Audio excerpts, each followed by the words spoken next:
On January the 30th, 1972, a civil rights march through the centre of Londonderry culminated in one of the darkest episodes of the Troubles in Northern Ireland.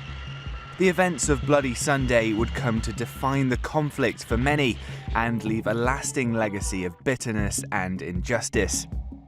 So what happened on the day?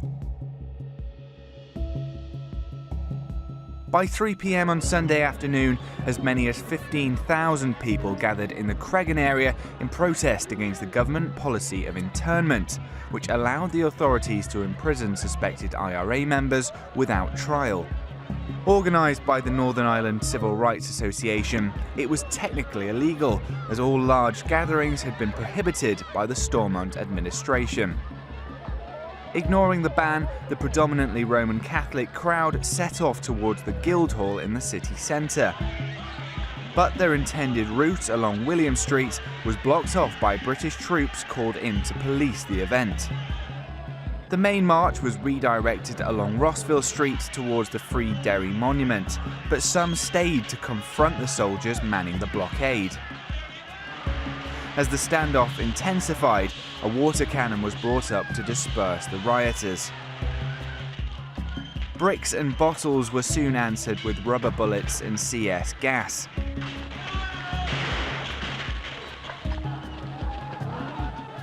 At 4:07, soldiers from the 1st Battalion Parachute Regiment advanced to make arrests. Moments later, as the protesters fled back towards the Bogside, shots rang out across the city. The army claims that they were fired on first by paramilitaries in the Rossville Flats, but this has long been contested by eyewitnesses. 21 British soldiers fired their weapons, discharging 108 live rounds between them. After less than 30 minutes of shooting, 13 marchers were dead and 14 badly wounded. One of those injured would die several months later. As retaliations began with the burning of the British Embassy in Dublin, the then Prime Minister Ted Heath ordered a public inquiry. The soldiers were largely exonerated by the widely criticised Widgery Tribunal, although the report admitted that their behaviour bordered on the reckless and that the victims were unarmed.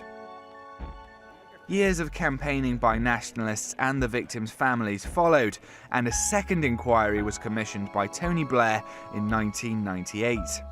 12 years and £200 million later, the Saville report concluded that none of the casualties were posing a threat or doing anything that would justify their shooting.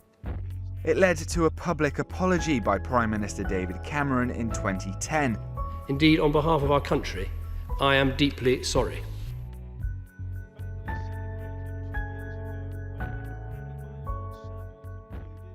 I'll get that little piece of dandruff off.